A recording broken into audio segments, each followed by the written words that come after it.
If you're someone who hasn't read the Berserk manga, you wouldn't know about the character of discussion for today. This is because this character is so vile that he's never been adapted to the screen. They've had 3 chances to do so, yet he's never appeared. And that's saying something considering the stuff we see adapted is dark anyway. So there's something about the character Wyald that is truly disturbing. And in this video, I'm gonna discuss that. I mainly made this video because of some of the comments I have gotten on 2 of my Berserk videos. A good portion of the fandom thinks that this character is an example of Berserk's darkest moment. This character had a significant impact on the readers, and it's even more surprising when you understand that Wyald only appears in 11 chapters. That's right, I will say it one more time. This character is only around for only 11 chapters. His time in the Berserk story is short, and so you might imagine that this video will be short too, right?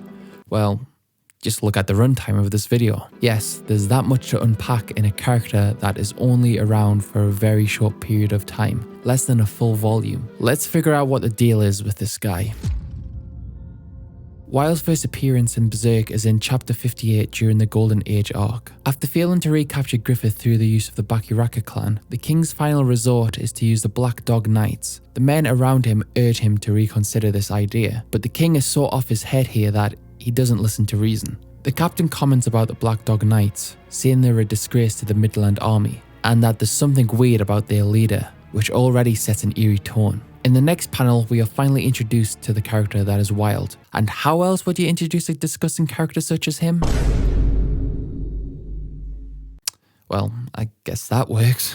A man of his tells him that he has orders, but he's clearly having too much fun, in which he's told that the business includes recapturing the Band of the Hawk's leader. We see his lack of regard when he throws the woman he was engaging with to the ground as she hits her head hard. Then we get our first good look of this individual. What a handsome fella, right? Yeah, no. Miura is good at creating characters that make us feel uneasy. I mentioned this with my Moscus video, but Kentaro here blends a kind of normal human look with his male looking physique and his hair, with a monstrous look with the elongated face, the piercing eyes, the unnatural smile. He looks like an ape of some kind. His body is exaggerated. He is muscular yet is long-limbed, hunched over, giving us the idea he's more animalistic. And with his hair accompanying these ape-like features he's got, he kinda reminds me of Blanca from Street Fighter, though a more busted version, as it's clear that bro does not mew at all. When it comes to his facial expressions, he always wears the mask of craziness, with wide eyes and a creepy ass grin across his face. And when he goes into battle, he does so wearing bear pelts, perhaps as a way to show off his might. Post-transformation, he looks notably different, grown 10 times that of an average man, considerably wider. 3 eyes are present. His grin remains, yet is much larger. He no longer resembles anything close to the idea of a human, now looking like a warped fusion of an animal mixed with a demon. A look I wouldn't be surprised if I saw it in the Resident Evil franchise. It's seldom a bad idea to make a character have a grotesque look if it means reflecting their personality. And as we go on, we will see how his animalistic and off-putting image perfectly parallels who he is deep inside. At the start of volume 11, the king sits on his idol throne and thinks back to when he first encountered the beast that is Wyald. Here, Kentaro illustrates the mysterious nature that Wyald holds. In this backstory, the king assembles a bunch of kingdom's criminals, as he needed to compensate for the shortage of soldiers during the 100-Year War. And there was but one man who volunteered to be the leader, and indeed, it was Wyald. A bizarre-looking man, the king recalls, and this Humpty Dumpty-looking fellow named Barbo, who towers over Wyald, starts talking smack towards him. He thinks he can take Wyald, and there's only one spot for the position of leader. Barbo, by all accounts, appears to have the most strength between the two. However, when one person starts talking trash while the other one is calm and collected, it's not looking good for the one who is running their mouth. And even more red flags should be going off for Barbo when Wyald is like, I don't need these restraints off. Oh, and I don't need a sword either. Yeah, this dude is certainly different. He has all the confidence in the world as he says he will give the king a new statue on top of the tower. And somehow, Wyald teleports this dude to the top of the tower. I have zero clue how he did that. The people around Wyald also hold his view, and to be totally honest, I like that. It makes Wyald come across as extraordinarily powerful and makes an impression on us that, okay, this dude is no joke. Henceforth, Wyald would be the leader of the Black Dog Knights after destroying Barbo. The Black Dog Knights are said to be on equal footing with the Band of Hawk in terms of valor. However, morality separated them entirely, as Wyald's group would commit horrendous acts on the battlefield that was beyond the pale. Women violated, towns burnt, children. Bye-bye. No step was too far for the Black Dog Knights. You thought the Bakuraka clan was a step too far for the king? The Black Dog Knights make the Bakuraka look like a joke. And this says something about the king, that he's willing to use soldiers who are known for causing these horrific affairs to the subject of his own kingdom. Of course, the king of Midland is awful, and I have a video detailing that. So after we've taken this information in, we now understand that Wyald is going to be a formidable foe against Guts. We know he can back up what he says, so there's some fear there in what exactly this creature might do to our people.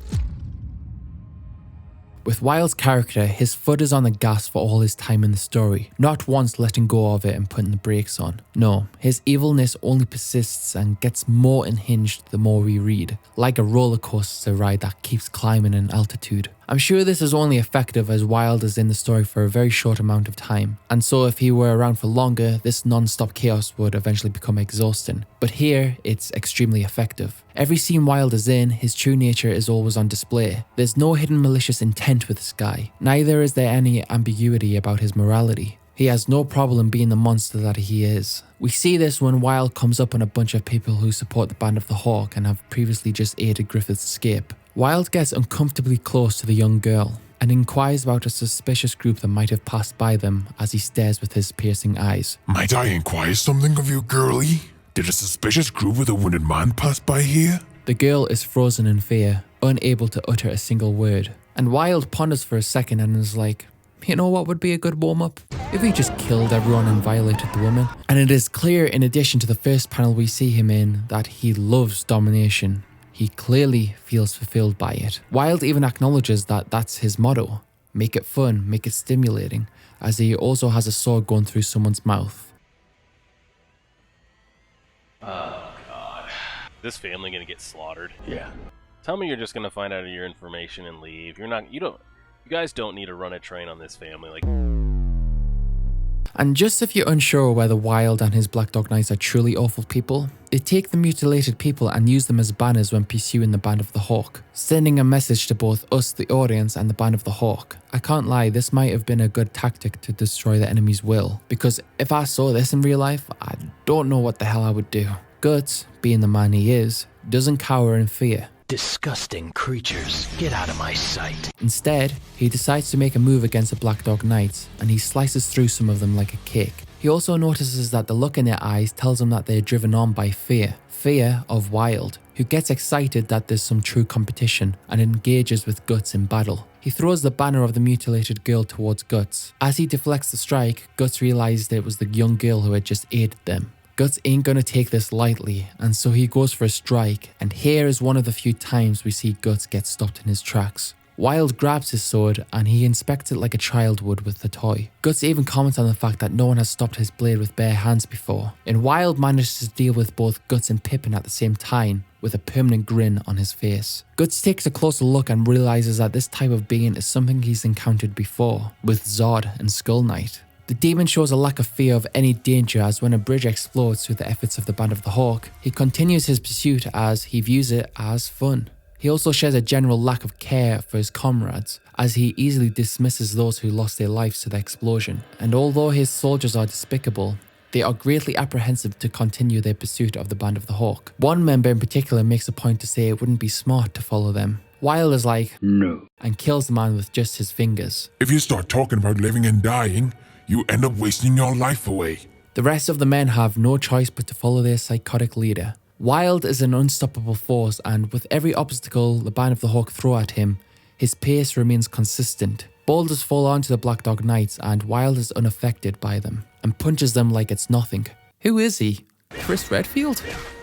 But some of his men take a hit from them, which Wyald's reaction to this is to comment about how the sound of a boulder crushing a skull is like music to his ears. Get out of here. When the odds are evened a little when the remaining forces of the Band of the Hawk come to aid the crew escaping from Wyald, Guts once again challenges Wyald to a duel. As I said, Guts is now familiar with the kind that Wyald is. He's dealt with this before, but he was frozen in fear, unable to effectively damage Zod. And although he is still fearful of the creature that is in front of him, this time it's going to be different. Wyald wants nothing more than to play. The battle between the Band of the Hawk and the Black Dog Knights ensues.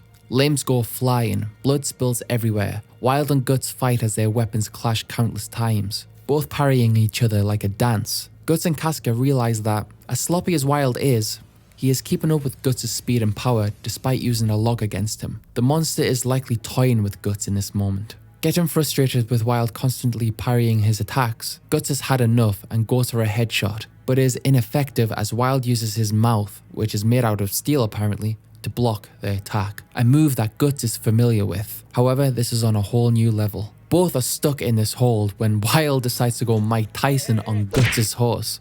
What a dick.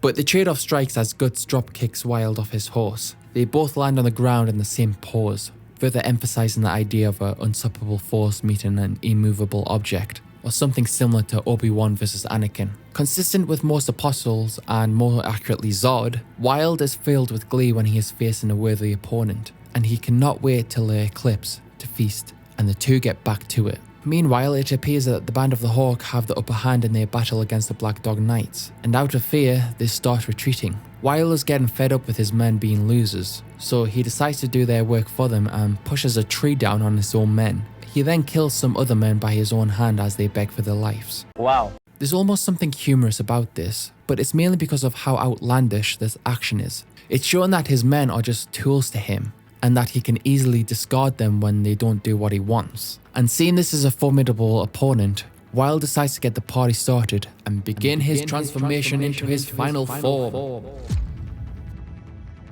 Here we are into the second portion of the fight, the second half of Wyald's time in the story, and we are shown his more demonic form. Just like Zod, where they have their human form, I am using that term extremely lightly, Wyald transforms into a form that looks like a mix of a yeti, an ape, and a monster straight from hell. This would be terrifying to witness as he is undoubtedly much stronger and his capability to wreak havoc increases substantially. But having said that, I think this look is weaker compared to his previous form. It's probably because of the uncanny nature of this form that makes it much more frightening. There's something that is natural yet inorganic that makes us feel uneasy about this look. When he goes to his final form, all of that is largely absent for me. I don't know why, but I believe that I am in the majority of this opinion. If any of you think otherwise and think his final form is more disturbing, please enlighten me and explain why this form is more effective at making us feel a sense of terror. After seeing the horror before him, Guts confirms that his suspicion is indeed correct. He is just like Zod and Skull Knight. And the more you face the unknown, the more you come to understand it. So Guts is standing in a much better position than he did the first time he experienced this. However, as I mentioned, Wyald is much stronger in this form, and this is evident when he grabs a tree as a weapon and sends Guts to the stars. Unfortunately, despite Guts having a better understanding, he is still in a dire situation. After seeing Guts get him flung, Casca is in a state of rage and panic and charges forth and...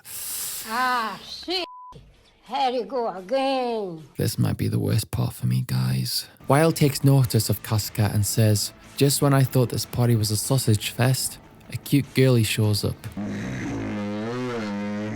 The Band of the Hawk come to her aid by letting off a volley at Wyald, and we see his playful childlike behaviour start to shift here, and it starts turning more into a temper tantrum from a child when he gets infuriated that he's getting distracted, and then goes on a rampage, killing and eating the Band of the Hawk and their horses. Understanding this power is beyond their limits, Judah, the goat, orders a retreat. Meanwhile, Casca is bawling with tears as she is desperate for Guts to regain consciousness, giving him a good old slap in the face.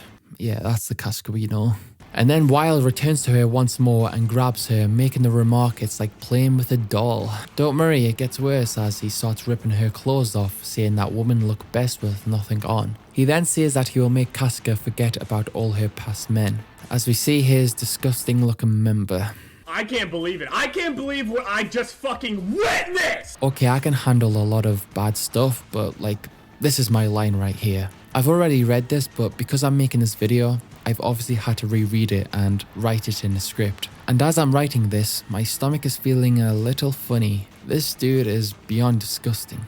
As the worst thing imaginable is about to happen, luckily for us, Guts wakes up and strikes Wyald as he's in a vulnerable state. And yes, that was indeed Wyald's little brother that Guts chopped off. Casca slips through the grip of Wyald and Guts tells her to get moving as he has a score to settle. "That's my girl, asshole." Unbeknownst to Wyald, he's just given Guts the necessary strength to kill him, and Guts, dodging and weaving, manages to land damaging blows onto Wyald, making a show of great strength and bravery, and is successful in a feat that no man can do, knocking Wyald on his back. And he attempts to land a killing blow. However, the fight inside the beast still lives when Wyald grabs hold of Guts, virtually crushing him and throws him through several trees, and continues to beat Guts to a pulp. Inside Guts' mind, he's starting to doubt himself. He's inflicted all this damage on the monster, yet he remains alive. And Wyald does a wild back fist. You can't keep getting away with it! That well could have killed Guts. But this is our boy. He ain't gonna die, and after having a flashback with Erica, he gains consciousness in the perfect opportunity to strike the main eyeball of Wyald, causing big time damage, staggering him, and every attack he lands on Wyald only makes the demon more rageful. But in spite of that, Guts is still struggling to stand and maintain his fighting posture, and he knows that he can't keep this up if he wants to win the fight. And he gets a bright idea when he sees a dead soldier on the ground. Wyald searches for Guts and thinks he sees him hiding behind a tree. He is wrong as he discovers Guts is coming from above to strike him. However, he is fooled twice when he strikes only the armor and not Guts himself, who now has dealt a deadly attack upon the hand and neck of Wyald, who is now panicking and struggling to get Guts off of him. Guts puts him in that rear naked choke, humiliating the big monster. Eventually Wyald does get Guts off of him, but then soon collapses due to blood loss, and everyone celebrates thinking Wyald is no longer. But come on guys, he's clearly not dead. As a bunch of the Band of the Hawk surround the monster and ponder what it is, one of them thinks they notice some movement. And what do you know? He ain't dead. Wow! Incredible! Here we see Wyald acting a far cry away from who he was at the beginning. Someone who came across as fearless and threatening to those beneath him, telling his men to stop moaning on about the fear of dying, to now being exactly like the ones he criticized. Here he is screaming like a spoiled brat that doesn't want to die. Oh, but Wyald, I thought that was loser behavior. What happened, buddy? It can't be that you're a hypocritical piece of shit, is it? I mean, that would be a shock because authoritarian figures are generally never like that, right? Right. Anyway, he attacks the carriage that Griffith is in. He's heard all about what Griffith will become through the words of Zod, and grabs him and threatens the Band of Hawk that he will kill Griffith if they attempt to stop him. Fearing his end is near and falling into the vortex, Wyald pleads with Griffith to summon the Great Ones. He then laughs at the Band of the Hawk as they do not know what's to come, and makes a mockery of their leader, saying they have no hope left. But Wyald is shocked when he sees the billet that belongs to Griffith is not on him. NANI?! And so he starts panicking like a little bitch when the aura farmer himself shows up on the scene, Nosferatu Zod. He makes Wyald look like fodder when he impales him on his horns. Wyald is confused, basically saying, "What are you doing, Zod? I'm allowed to do what I want. I'm an apostle, I have that right." And Zod is like, "Yeah, but I also have the right to destroy you," and starts to rip Wyald open. And in this moment, Wyald in our minds is nothing like what he once was when we first saw him. Now he's insignificant. Zod kills Wyald, he then just dips. Bye, have a great time.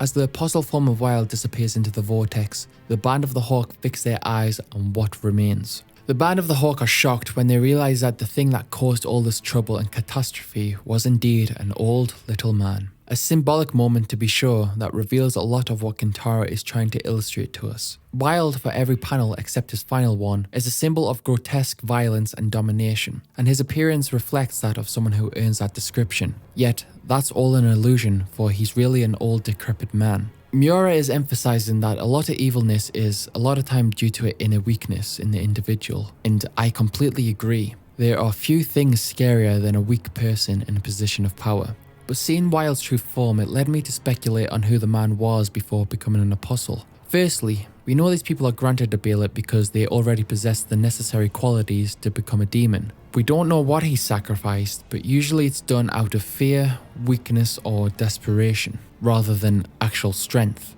showing that people can gain power, but they end up sacrificing their humanity. Wyald's most notable qualities is how he violates women and does actions that give him a sense of pleasure. Because of this disgusting behaviour, it could suggest that it's a projection of repressed desires or inadequacies. When he was a human, it's likely he had certain feelings regarding women, and it's probable he might have some trauma with them, which is why he feels the need to dominate them. When he becomes an apostle, that gives him a way to act on impulses he may have been too weak or cowardly to pursue as a regular human. I mean, his motto literally is, make it fun, make it stimulating. He probably had disturbing thoughts about women, and it's even more disgusting knowing that this is probably a perverted old creep of a man. You will also notice that Wyald doesn't get a somber backstory, which could lead us to believe a couple of things. One is that Wyald was just an awful human in general, and that it was purely selfish desire that made him fit to be an apostle. Or the fact that it's an old man shows us that any person,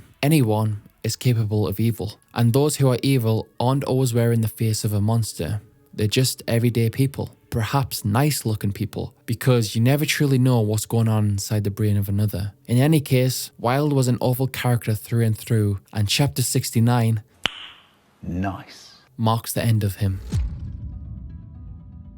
A common criticism is that Wyald takes away from the impact of the Eclipse. Although the Eclipse is still awful even after experiencing this section of the story, I do have to agree it does take something away. I'm just going to say my opinion here and you can disagree with me if you like to. Okay, I'm not 100% clear on what Kentaro's intentions were regarding the fate of Griffith's transformation. For context, my first exposure of Berserk was to watch the 97 anime, and I was told to start on episode 2. This was because episode 1 was a very shortened version of the Black Swordsman arc that takes place at the start of the story, but in the timeline of Berserk it occurs after the Golden Age arc. And so there was a twist regarding what happens to Griffith. So was it Miura's intention to make Griffith's fate a twist? Because he reveals that Griffith is Femto, who is an evil being in the first arc of Berserk, and so that already spoils that idea. And to make this relevant to this video, there is a lot of attention put on the idea of an eclipse happening, and Wyald even tells Griffith to summon the God Hand, and they keep hammering home that something involving Griffith is going to happen. So I think you would be naive to not think that Griffith's character is going to have a significant turning point after these chapters, which leads me to believe that maybe Miura didn't want a twist. However, if that's not the case, it's not entirely shocking that Griffith decides to sacrifice his friends, because there's been enough material to tell us that something is coming, so it lessens that blow for me. Perhaps it's more of a foreboding feeling that people like about this. But man, I like a good old twist. And so that's why I prefer the way I experienced it with the 97 anime. The second reason is that because Wyald, despite being on paper for 11 chapters out of 370 or how many numbers it's up to now, is still considered one of the most vile characters in Berserk. And when we come to the Eclipse, it doesn't feel as shocking because man, this character violated women and killed kids. This just won't hit as hard. Awful analogy incoming. Let's say one day you have an average Ford car, then one day you have a Ferrari. Wow, how exciting is that? That was a giant jump. On the other hand, you start with that same Ford car, but each day you get a car that's slightly better than the last. Eventually you're going to get to a stage where you have the Ferrari. However, it's not as surprising because you knew it was going to happen. And the jump from the previous car to the Ferrari ain't as significant as a jump from the first car. That's how I view the Wyald chapters. People are dying in gruesome deaths, people are getting SA'd. It's pretty high up there in the darkest moments of Berserk, and putting that before the big eclipse is a little too much. It would have been better to have more of a calm before the storm scenario here, in my honest opinion. And lastly, it diminishes what happens to Casca in the Eclipse. This is something that kinda annoyed me on my first read through. I obviously knew about the Eclipse and what's approaching. And so when I saw that Casca was naked and about to be raped by a Wyald, I thought it was a bad move. Yes, don't get me wrong, what happens to Casca in the Eclipse is still awful regardless of these chapters. It's just for the simple fact that once something happens, it becomes less shocking the second time it happens. Eventually, after getting exposed to these countless dark things, it will become just noise. And the whole idea of killing and especially should never become noise. So I just think this entire section involving Casca being naked and almost SA'd to be unnecessary. I'm sorry if I sound like a snowflake or whatever, but I guess it's kind of similar to a lot of stuff in Game of Thrones with unnecessary scenes. There has to be a purpose for it. And that word is an extremely hard thing to put in the story effectively. The Eclipse does it well in my opinion, but what is its purpose here? To show that Wyald is a disgusting piece of work? Well, we've already got that. And I just don't like how Casca is reduced to this, just to show that Wyald is vile. All I'm going to say is that if someone is mad about the representation of salt in these chapters, then I don't blame them. But ultimately, I don't mind his inclusion in the story. And for the faults I find in Kentaro's work, it's actually a good thing. Every writer does things that aren't amazing, and it's a common idea that authors are never 100% fully happy with their work. With that being said, let's discuss why Wyald matters.